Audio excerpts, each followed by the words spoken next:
Hello दोस्तों, स्वागत है आप सभी का DLS न्यूज चैनल पर एक बार फिर से। तो आज तारीख हो गई 16 मई 2021, दिन संडे रविवार, और बात करेंगे आज के मुख्य समाचार और टुडे ब्रेकिंग न्यूज के अपडेट वीडियो में नजर डालेंगे देश भर की तमाम बड़ी खबरों पर। कारोबारियों के लिए, काम धंधा रोजगार करने वाले लोगों के लिए सरकार की एक नई स्कीम, नई योजना आई है, मैं आपको बताऊंगा। वहीं कई राज्यों में एक बार फिर से लॉकडाउन को बढ़ा दिया गया। सबसे बड़ी बिग ब्रेकिंग न्यूज अपडेट आ रही है, किन किन राज्यों में लॉकडाउन बढ़ चुका अपन जानेंगे, किस तारीख तक बढ़ चुका, मैं आपको पूरी बड़ी खबर बताऊंगा। इसके अलावा चक्रवाती तूफान तोकते वगैरह को लेकर भी भयंकर अलर्ट जारी किया गया है। मौसम विभाग की तरफ से आज कल के बीच में तूफान आने को लेकर सबसे बड़ी भयंकर चेतावनी आ रही है 8 राज्यों के लिए। किन किन राज्यों में है जानेंगे अपन। वहीं मोदी सरकार की तरफ से कुछ बड़ी घोषणाएं और कुछ नए नियम भी निकल कर आ रहे हैं कोरोना को लेकर, जो हर एक भारतीय नागरिक को जरूर जान लेना चाहिए। कोरोना के अलावा भी एक और बड़ी गंभीर बीमारी का खतरा भी मंडरा रहा। कौन सी बीमारी है मैं आपको बताऊंगा। अच्छा, इसके अलावा आधार कार्ड को लेकर भी उदय की तरफ से नया नियम आ चुका है। तो जानते हैं दोस्तों एक एक करके आज के 50 बड़ी ही इंपॉर्टेंट यानी कि महत्वपूर्ण बड़ी खबरों पर नजर डालते हैं फटाफट से।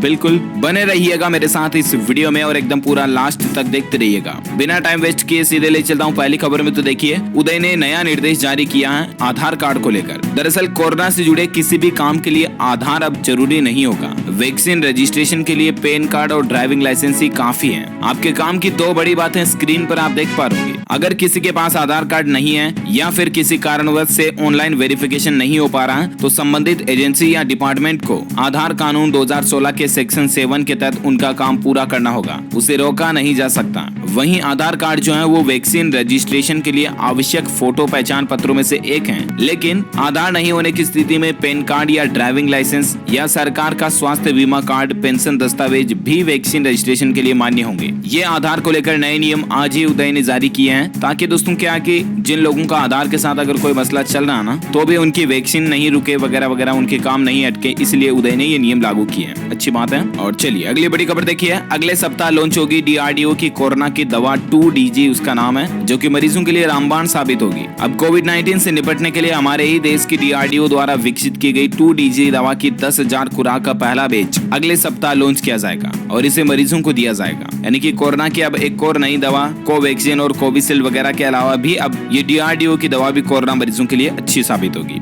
अगली बड़ी खबर देखिए। कोरोना संकट के बीच 28 मई को GST काउंसिल की 43वीं बैठक होने जा रही है और वित्त मंत्री निर्मला सीतारमण की अध्यक्षता में ये जो GST काउंसिल की बैठक होगी ना, इसमें कुछ अहम मुद्दों पर फैसला लिया जा सकता है। जिसमें देखिए आप, दोपहिया वाहनों पर लगने वाले टैक्स की दर घटाने की उम्मीद है और GST सिस्टम में लाए जाने के बाद PNG गैस भी सस्ती हो सकती है। इस बार दोस्तों GST काउंसिल की मीटिंग में सरकार कुछ ये डिसीजन ले सकती है। आप स्क्रीन पर देख पा रहे होंगे कि GST रेट में सरकार राहत देगी। घरों में इस्तेमाल होने वाली PNG के लिए 5% GST टैक्स कट सकता है। वहीं 2 व्हीलर पर 28% GST, कमर्शियल व्हीकल पर 12% से 28% टैक्स लग सकता है। कमर्शियल पाइप्ड गैस पर 18%, जबकि CNG पर 28% टैक्स लग सकता है। तो ये कुछ फैसले 28 तारीख को होने वाली GST काउंसिल मीटिंग में लिए जा सकते हैं। मे बी प्रोबेबिलिटी बन रही है ना। Official update GST council meeting के बाद जो भी मीटिंग के हाईलाइट्स आएंगे, पॉइंट आएंगे, तो मैं आपको बता दूंगा 28 तारीख के दिन अलग से एक सेपरेट वीडियो में DLS न्यूज चैनल पर ही, ठीक है ना। तो इसके लिए आप एक काम करना ना यार, आपके इस वीडियो के नीचे दिए गए लाल बटन को दबा करके DLS न्यूज चैनल को सब्सक्राइब कर लेना और पास में एक घंटी का बटन बन के आएगा, उसको भी दबा देना। इससे होगा ये कि आप हमारे चैनल पर प्रकाशित होने वाली सभी तमाम बड़ी खबरें और मुख्य समाचार को तुरंत अपने मोबाइल पर देख पाओगे। ओके, फिलहाल बात करें अपन अगली बड़ी खबर में। देखिए आप, किसानों के लिए खुशखबरी है। अब बिना गारंटी के भी ले सकेंगे 1,60,000 रुपए तक का लोन।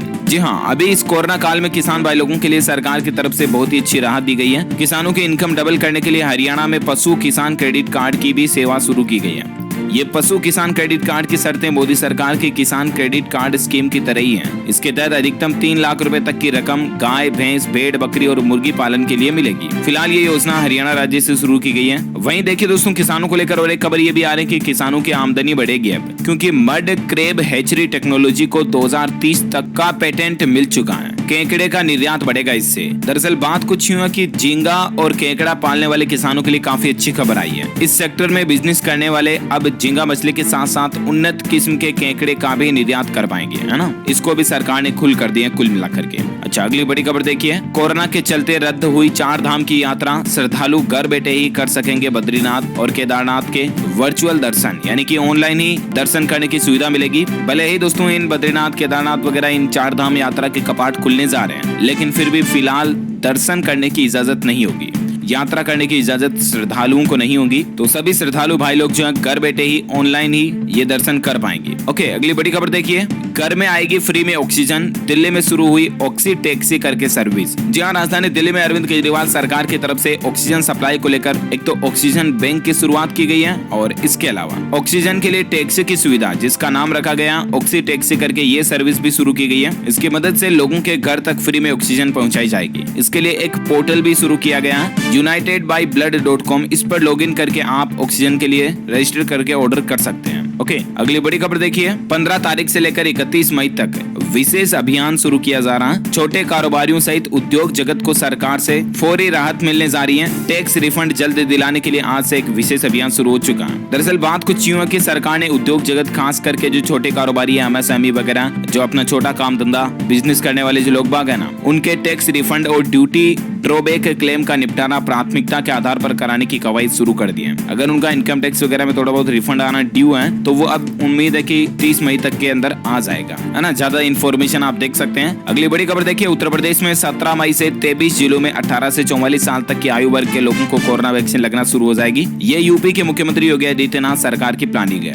वहीं यूपी को लेकर एक दुख भरी खबर देखिए, अब यूपी के प्रयागराज से सामने आई भयावह तस्वीरें। गंगा नदी के पास रेत में दबे मिले सैकड़ों शव। ये तस्वीर देखकर आप अंदाजा लगा सकते हैं कि कितने शव जो है गंगा नदी के पास ढाबे पर रेत में, गंगा नदी के आसपास के जो किनारे पर रेत है ना, उसमें दफनाए गए हैं। और दफनाए भी ऐसे गए हैं उनको कि हल्की सी रेत हट गई वहां से और सारे के सारे शव दिखने लग गए। ये तस्वीरें कहीं ना कहीं दिल को झकझोर कर देने वाली हैं वाकई में। और ऐसे ही गंगा नदी वगैरह में जो डायरेक्ट शव बहा रहे हैं उनके खिलाफ अब मानवाधिकार आयोग ने भी केंद्र और राज्य सरकारों को एडवाइजरी जारी की है नदियों में बहती लाशों को लेकर। 4 सप्ताह के अंदर इस पर रिपोर्ट भी मांगी गई है, क्योंकि दोस्तों शवों की बेकदरी जो है वो संविधान के खिलाफ है। शव का भी कदर करना जरूरी है। मृत शरीर भी सम्मान और गरिमा का हकदार है, ये हमारा संविधान कहता है। लेकिन ये तस्वीरें कहीं न कहीं इस संविधान का उल्लंघन करती हुई दिख रही है, राइट। तो इस पर अब रिपोर्ट मांगी गई है, 4 सप्ताह में आएगी। फिलहाल देखिए आप अगली बड़ी खबर, उत्तर प्रदेश को लेकर और एक अपडेट ये आ रहा दोस्तों की 24 मई तक यूपी में लॉकडाउन को बढ़ा दिया गया। स्कूल, कॉलेज, बाजार, मॉल वगैरह सब कुछ बंद रहेंगे। 1 करोड़ रेहड़ी, पटरी और रिक्शा वालों को सरकार इस महीने 1-1 हजार रुपए भी देगी। 5वीं बार लगातार ये यूपी में लॉकडाउन को बढ़ाया गया है। किस तारीख को कब लॉकडाउन बढ़ाया गया तो जानकारी आप स्क्रीन पर देख सकते हैं। और अब आखिरकार उत्तर प्रदेश राज्य में 24 मई तक लॉकडाउन रहेगा। कल शाम को ही योगी कैबिनेट की बैठक में ये फैसला लिया गया है और तकरीबन 16 करोड़ गरीब परिवारों को सरकारी मदद मिलेगी। 1-1 हजार रुपए की सहायता राशि किन किन को मिलेगी तो आप देख सकते हैं, नाई, धोबी, मोची, हलवाई, ई रिक्शा, रिक्शा चालकों को, दिहाड़ी मजदूर, ठेला,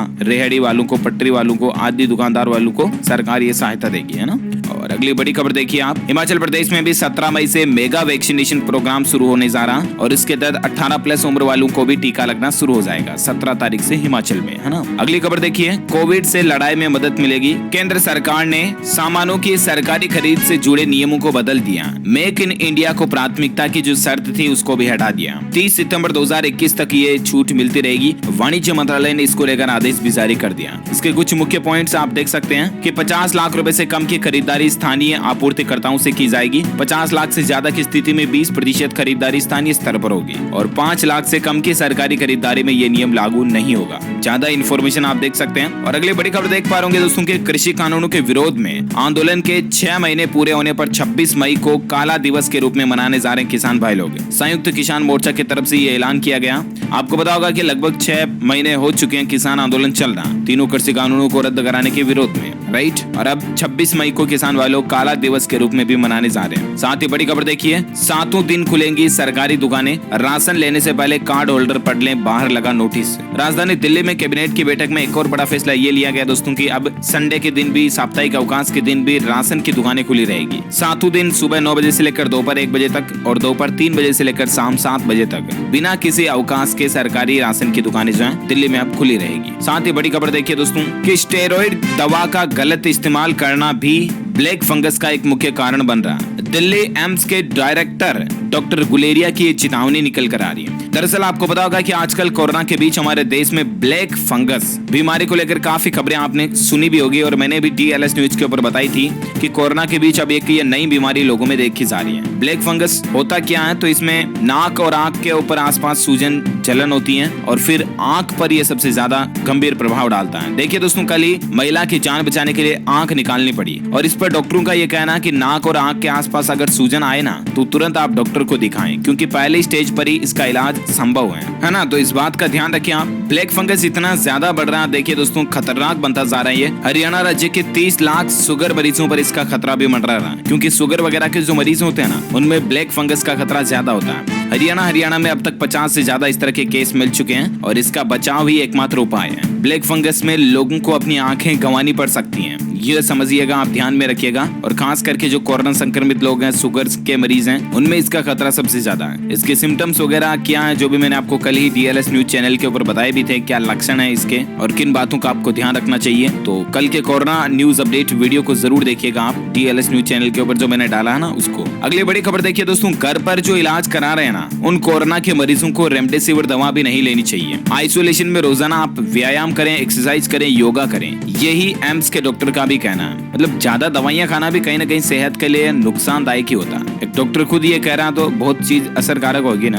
अगली बड़ी खबर देखिए, वैक्सीन लगवाई हो या नहीं, कोरोना से जंग में मास्क, फिजिकल डिस्टेंसिंग और वेंटिलेशन जरूरी है। ये देश के प्रमुख वैज्ञानिक सलाहकार का कहना है कि मास्क जरूर लगाएं, सोशल डिस्टेंसिंग बनाए रखें और आप अपने आप का ख्याल रखें, ठीक है ना। अगली बड़ी खबर देखिए दोस्तों, अस्पताल के बेड के बाद केरल सरकार ने तय किया PPE किट्स और N95 मास्क के दाम। जी हाँ, केरल के प्राइवेट अस्पतालों में कोविड-19 के इलाज की कीमतें ऑलरेडी तय कर चुकी हैं केरल सरकार, और अब केरल के मुख्यमंत्री पिनराई विजयन ने PPE किट्स और मास्क की कीमतें भी तय कर दी हैं। PPE किट की कीमत 273 रुपए से ज्यादा नहीं हो सकती और एक N95 मास्क की कीमत 22 रुपए से ज्यादा नहीं हो सकती है, ये कहना केरल के मुख्यमंत्री का। और अगली बड़ी खबर देखिए दोस्तों, कोरोना काल में बच्चों को न्यूमोनिया से बचाने का एक अभियान शुरू किया गया, जिसके तहत न्यूमोकोकल का टीकाकरण करवाया जाएगा, यानी कि बच्चों में न्यूमोकोकल का वैक्सीन लगाया जाएगा। ये शुरुआत जम्मू कश्मीर से की जा रही है हमारे देश में, और इसकी शुरुआत पर अभिभावकों ने वाकई में भारत सरकार की ओर से इस तरह की पहल, जो कि बच्चों के स्वास्थ्य की दिशा में एक बहुत ही अच्छा कदम माना जा रहा। अब बच्चों को न्यूमोकोकल का टीका लगाया जाएगा, अभी इस न्यूमोनिया नहीं बढ़े इसीलिए। अच्छा, अगली खबर देखिए दोस्तों, कर्ज में डूबते जा रहे हैं राजस्थानी। हर व्यक्ति पर 51,888 रुपए का कर्ज हो चुका है। प्रदेश पर कुल जितना लोन उसके 25% यानी कि 1 लाख करोड़ रुपए गहलोत सरकार ने 2.5 साल में लिए हैं। अब देखिए दोस्तों, यहाँ पर कांग्रेस ने 2.5 साल में इतना कर्ज ले लिया कि हर एक राजस्थानी पर 50,000 से भी ज्यादा का लोन हो चुका है। मतलब हजारों करोड़ रुपए राजस्थान ने लोन में लिए हैं। देखिए 2018-19 में राजस्थान सरकार पर 3,11,373 करोड़ का कर्ज था, जो 2020-21 में बढ़कर सीधा 4,09,000 करोड़ को पार कर गया। यानी कि देखा जाए तो इससे यही साबित होता है दोस्तों कि राजस्थान सरकार जो है लोन ले लेके लोगों को अलग अलग योजनाएं देने के नाम पर खुश करती है, लेकिन ये सरकार को जरूर सोचना समझना चाहिए कि राज्य पर इतना कर्ज बढ़ता जा रहा है। देखिए मतलब हालात देखिए सरकारों के भी। अगली बड़ी खबर में अपन जाने दोस्तों, कोरोना से संबंधित कुछ महत्वपूर्ण बड़ी खबरें हैं, लेकिन इससे पहले मैं आपको आज के मौसम समाचार बताना चाहूंगा, जहां तूफान वगैरह को लेकर भयंकर चेतावनी आ रही है। बड़ी खबर देखिए आप कि भारी बारिश और तेज हवाओं से लक्षद्वीप में तबाही का मंजर देखने को मिला। ये कुछ तस्वीरें आप देख पा रहे होंगे दोस्तों कि किस तरह से पेड़ पौधे जो टूट गए हैं। ये कल ही लक्षद्वीप में भारी बारिश देखने को मिली और उसी का मंजर है। कल तोकते तूफान की वजह से असर दिखा और केरल में भी तेज बारिश हुई। गुजरात के कई जिलों में अभी भी ऑरेंज अलर्ट जारी हो चुका। ये तस्वीर आप देख पा रहे होंगे कि किस तरह से केरल राज्य में भयंकर बारिश हुई। और अभी दोस्तों तेज बारिश और तूफान के बीच केरल में कल ही 3 मछुआरे भी फंस गए थे, तो ICJ ने उनको रेस्क्यू किया, जबकि पहले से मौसम विभाग अलर्ट जारी कर चुका है कि अभी आजकल में तूफान आने वाला है, तो मछुआरे भी समुद्र वगैरह में ना जाएं और आप भी घर से बाहर ना निकलें। देखिए बड़ी खबर आपकी, तूफान तोकते की चेतावनी के कारण मुंबई में भी 2 दिन के लिए कोरोना वैक्सीनेशन यानी कि टीकाकरण को भी रोक दिया। BMC ने इस बात की जानकारी दी है। तूफान के कारण मुंबई में टीकाकरण भी रुक चुका है और इसके अलावा इसी तूफान के कारण मुंबईकर लोग घर से भी बाहर ना निकलें, ये कहना है प्रशासन का, क्योंकि तोकते तूफान की रफ्तार और तेज होती जा रही है। इसी तूफान के कारण कई राज्यों की ट्रेनों को भी रद्द कर दिया और भारत के प्रधानमंत्री नरेंद्र मोदी ने स्थिति से निपटने के लिए एक हाई लेवल की मीटिंग भी शुरू की है। और मौसम विभाग ने तोकते चक्रवाती तूफान को लेकर पश्चिमी तटीय राज्य को सतर्क कर दिया। अब यहाँ पर दोस्तों कई रूट की ट्रेनों को भी रद्द कर दिया, जैसे कि पुरी, ओखा, राजकोट, पोरबंदर, सिकंदराबाद वगैरह वगैरह इन ट्रेनों को रद्द कर दिया। साथ ही बड़ी खबर देखिए दोस्तों, अब ये जो चक्रवाती तूफान है ये धीरे धीरे भीषण चक्रवाती तूफान में तब्दील हो रहा है तोकते करके। IMD यानी कि भारतीय मौसम विज्ञान विभाग ने इसको लेकर अलर्ट जारी किया। गोवा सरकार ने भी चक्रवात तूफान तोकते से निपटने के लिए सख्त कदम उठाए हैं। रेस्क्यू टीमों को एनडीआरएफ को तैनात कर दिया। महाराष्ट्र सरकार ने भी कहा कि चौकन्ना रहे अधिकारी वर्ग, क्योंकि कुछ ही घंटों में चक्रवाती तूफान तोकते जो वो तबाही मचा सकता है। गृह मंत्रालय ने इसको लेकर एक एडवाइजरी भी जारी की है। ये तोकते तूफान दोस्तों उत्तर पश्चिमी दिशा की तरफ बढ़ने लगा और लगभग 18 मई को शाम के समय ये पोरबंदर नलिया के बीच गुजरात तट को पार करने की संभावना जताई जा रही है। अगले 6 घंटों के दौरान और भी ये खतरनाक हो सकता तूफान, और केरल से गुजरात तक में अलर्ट जारी किया गया। किन किन राज्यों में ये तूफान को लेकर गंभीर चेतावनी है, तो मैं आपको बता दूं, केरल तो है ही है, इसके अलावा गुजरात, महाराष्ट्र, कर्नाटक, गोवा, इन राज्यों में ये तूफान भयंकर तबाही मचा सकता है, कहर बरपा सकता है। मौसम विभाग की तरफ से ये अलर्ट और चेतावनी आ रही है। अरब सागर में उठ रहा है चक्रवात तूफान 18 मई तक में गुजरात के तट से टकरा सकता है, ठीक है ना। और इसके चलते महाराष्ट्र, केरल, कर्नाटक, इन राज्यों में भारी बारिश की भी संभावना है। तो आप ध्यान रखिएगा, अपने आप का भी, अपने परिवार वालों का भी, बिना काम घर से बाहर मत निकलिएगा, ठीक है ना।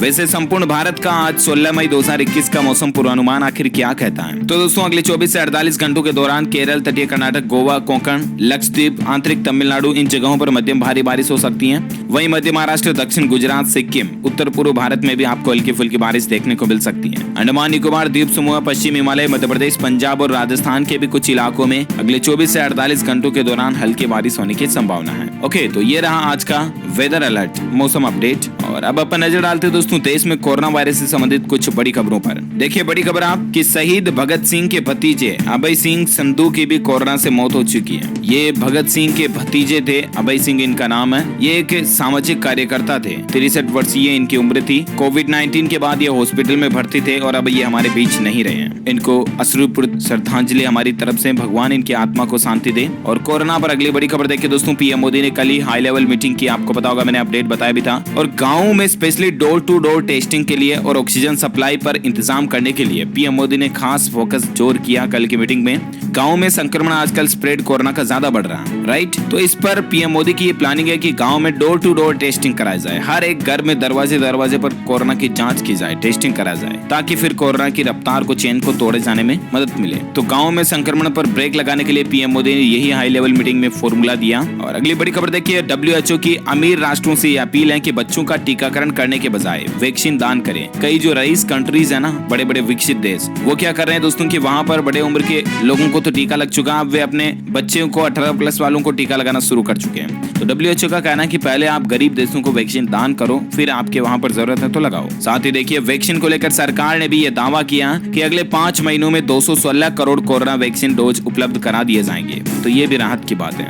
अगली खबर देखिए आप, छत्तीसगढ़ राज्य में भी कोरोना का कहर नहीं थम रहा और अब 31 मई तक लॉकडाउन को बढ़ा दिया गया। छत्तीसगढ़ राज्य में भी 31 मई तक लॉकडाउन बढ़ चुका। अच्छा, सिर्फ छत्तीसगढ़ में ही ये लॉकडाउन नहीं बढ़ा, बल्कि दोस्तों और भी कई राज्यों में बढ़ चुका। मैं आपको अपडेट बता देता हूँ साथ के साथ। तो देखिए दोस्तों, कोरोना कहर के बीच वेस्ट बंगाल यानी कि पश्चिम बंगाल में भी सरकार का फैसला है, 16 मई से लेकर 30 मई तक संपूर्ण लॉकडाउन रहेगा। पश्चिम बंगाल की मुख्यमंत्री ममता बनर्जी की तरफ से ये फैसला लिया गया कि कोरोना महामारी के कहर के बीच अब पश्चिम बंगाल में कंप्लीट लॉकडाउन का ऐलान कर दिया गया। इस दौरान अनिवार्य सेवाओं को छोड़कर सभी तरह की गतिविधियों पर पाबंदी रहेगी पश्चिम बंगाल में, है ना। और वहीं पश्चिम बंगाल में कल ही ये भी आदेश जारी हो चुका है कि 10वीं 12वीं की परीक्षाएं जो वो स्थगित हो चुकी हैं अगले आदेश तक। अभी इनकी तारीख कोई फिक्स नहीं की गई है। फिलहाल 10वीं 12वीं के एग्जाम कैंसिल कर दिए गए, पोस्टपोन कर दिए गए। साथ ही बड़ी खबर देखिए दोस्तों, छत्तीसगढ़ और पश्चिम बंगाल के अलावा हिमाचल प्रदेश में भी 26 मई तक कोरोना कर्फ्यू, लॉकडाउन जैसी बंदी से बढ़ चुकी है। जयराम ठाकुर ने कैबिनेट की बैठक में यह अहम फैसला लिया। वहीं अपडेट देखिए, राजधानी दिल्ली में अब 100 वाहन नहीं वसूल सकेंगे मनमाना किराया। राज्य सरकार ने इसको लेकर रेट तय कर दिए हैं। जी हाँ, मतलब कि जो एम्बुलेंस वगैरह जो कोरोना मरीजों का 100 ले जाती है ना, उनके लिए अब रेटें तय कर दी गई। क्योंकि आपने कई बार देखा होगा, सुना भी होगा मीडिया में कि कोरोना मरीजों को जो एम्बुलेंस ले जाती है वो मतलब लाने ले जाने के लिए 10-10 हजार रुपए, 15-15 हजार रुपए यूं ही वसूल रहे मन मर्जी से पैसा। तो इसके लिए दिल्ली सरकार ने रेटें तय कर दी हैं। 10 किलोमीटर तक की दूरी के लिए 1300 रुपए होगी रेट, और उसके बाद प्रति किलोमीटर 100 रुपए एक्स्ट्रा देने पड़ेंगे। एम्बुलेंस चालक इससे ज्यादा पैसे नहीं वसूल पाएंगे, ठीक है ना। अगली बड़ी खबर देखिए दोस्तों, बीते 24 घंटों में भले ही कोरोना संक्रमितों में ठीक हुए मरीजों की संख्या ज्यादा रही, लेकिन फिर भी ये आत्मसंतुष्ट होने का समय नहीं है। ये कहना हमारे देश के स्वास्थ्य मंत्री डॉक्टर हर्षवर्धन की तरफ से कि कहीं ऐसा ना हो जाए कि कोरोना के केस थोड़े बहुत कम हो रहे हैं ना हमारे देश में, तो आप वापस लापरवाही करना शुरू कर दो, है ना। इन बातों का ध्यान रखें, ऐसा बिल्कुल भी नहीं है। कोरोना की कहर वापस बढ़ सकती है, यही सरकार की चेतावनी है। साथ ही बड़ी खबर देखिए, गुजरात में 3 दिनों तक नहीं होगा 45 से ऊपर के उम्र लोगों का कोरोना टीकाकरण। गुजरात के मुख्यमंत्री रूपाणी ने टीकाकरण रोकने की वजह भी ये बताई है। दरअसल दोस्तों, भारत सरकार ने कोविशील्ड वैक्सीन की 2 डोज के बीच के गैप को 8 सप्ताह से बढ़ाकर 12 से 16 सप्ताह कर दिया, राइट। और इसके चलते गुजरात में 45 साल से और इससे ज्यादा उम्र के लोगों का टीकाकरण 3 दिन के लिए रोक दिया गया। सरकार का कहना है कि इसे वापस 3 दिन बाद फिर से शुरू किया जाएगा। साथ ही बड़ी खबर देखिए आप, गोवा में राज्य सरकार ने ली प्राइवेट अस्पतालों में भर्ती मरीजों की जिम्मेदारी। कोरोना संक्रमितों की मौत के बाद ये फैसला लिया कि जो प्राइवेट अस्पताल में भर्ती मरीज हैं उनकी भी जिम्मेदारी अब गवर्नमेंट की होगी गोवा में। अच्छा, भारत में आज के ताजा कोरोना आंकड़ों की बात करें ना, डेटा की, तो राहत की बात ये निकल कर आ रही दोस्तों कि पिछले 24 घंटों के दौरान 3,07,000 ही नए मामले देखे गए, जबकि 3.5 लाख से ज्यादा लोग ठीक भी हुए हैं। यानी कि आज भी ये रेशियो ठीक होने वाले लोगों की तुलना में कम ही है, तो ये अच्छी बात है। अभी भारत में कुल संक्रमितों की संख्या 2,46,79,000 से भी ज्यादा हो चुकी है। भारत में कोरोना के एक्टिव केस चल रहे दोस्तों 36,17,000 से भी ज्यादा। पिछले 24 घंटों के दौरान हालांकि मरने वालों की संख्या का आंकड़ा 4,000 से ऊपर ही पहुंच चुका है और अभी भारत में कुल 2,70,000 से भी ज्यादा मरीज अपनी जान गंवा चुके हैं इस कोरोना के चलते।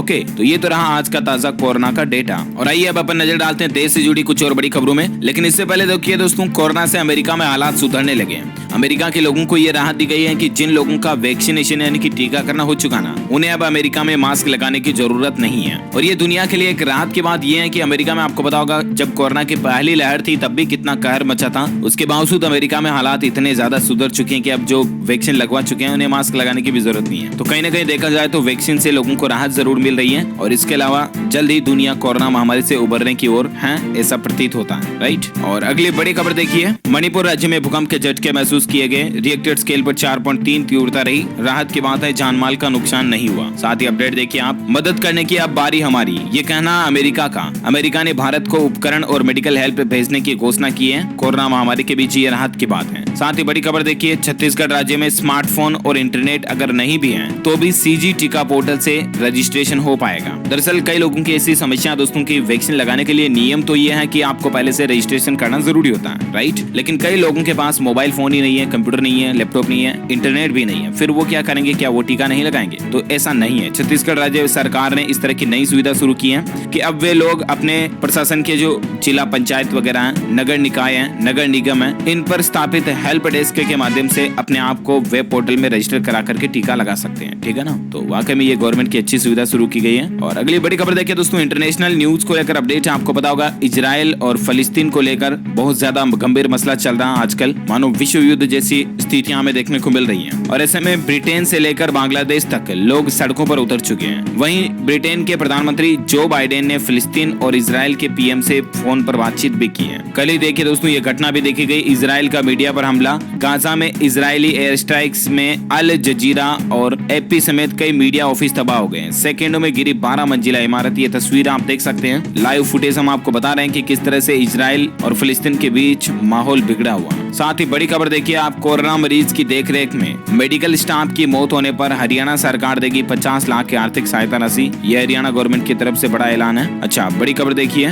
जम्मू कश्मीर में पर्यटन उद्योग से जुड़े लोगों के लिए 3 करोड़ के आर्थिक पैकेज का ऐलान किया गया गवर्नमेंट की तरफ से, जो पर्यटन उद्योग वाले हैं उनके लिए। साथ ही बड़ी खबर देखिए, हीरो मोटोकॉर्प कंपनी वापस अपना उत्पादन शुरू करने जा रही है। हरियाणा और उत्तराखंड के 3 प्लांट 17 मई से शुरू होंगे। 22 अप्रैल को ही इनकी मैन्युफैक्चरिंग को बंद कर दिया था, तो हीरो मोटोकॉर्प वापस अपने प्लांट को शुरू करने जा रही है। वहीं हरियाणा राज्य में देखिए, बीपीएल परिवारों की मदद करेगी अब हरियाणा सरकार, इलाज के लिए देगी इतनी राशि। दरअसल जो मरीज घर पर ही आइसोलेट हैं उन कोरोना मरीजों को भी 5,000 रुपए देगी हरियाणा सरकार, और जो मरीज प्राइवेट हॉस्पिटल में या आईसीयू बेड पर अपना इलाज वगैरह करवा रहे हैं ना, उनको 35,000 रुपए की सहायता राशि देगी, है ना। अगली बड़ी खबर में कुछ एजुकेशन न्यूज, शिक्षा से संबंधित खबरें जान लेते हैं। देखिए अपडेट आप, आरबीएसई में पढ़ाई का नया अंदाज। अब राजस्थान बोर्ड में 10वीं और 12वीं के लिए एनसीईआरटी का सिलेबस होगा। मिशन ज्ञान पर वीडियो वगैरह भी अपलोड किए जा रहे हैं, जहां से स्टूडेंट्स ऑनलाइन टीचिंग कर सकते हैं। साथ ही बड़ी खबर देखिए, सरकारी नौकरी को लेकर इंडियन कोस्ट गार्ड ने अपर डिवीजन क्लर्क समेत विभिन्न पदों पर भर्ती निकाली है। ये देख सकते हैं आप, पदों की संख्या 75 है। योग्यता इसमें ग्रेजुएशन मांगी है। आयु सीमा 56 साल है। आवेदन की अंतिम तारीख 28 जून है। ऑफिशियल पोर्टल के जरिए आप ऑनलाइन ऑनलाइन अप्लाई कर सकते हैं indiancoastguard.gov.in के जरिए। Okay,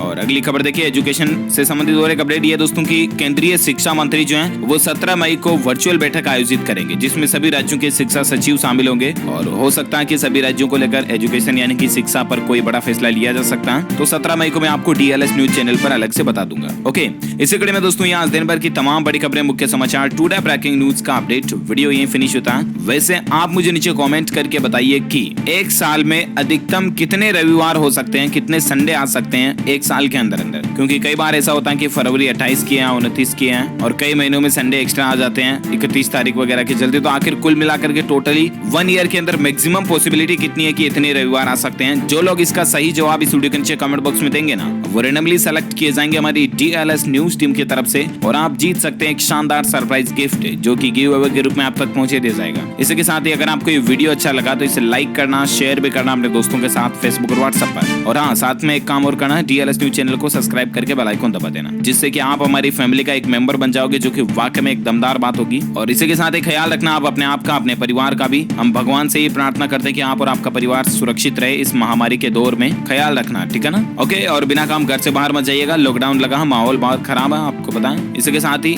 thank you, take care, good bye, जय हिंद, जय भारत, वंदे मातरम।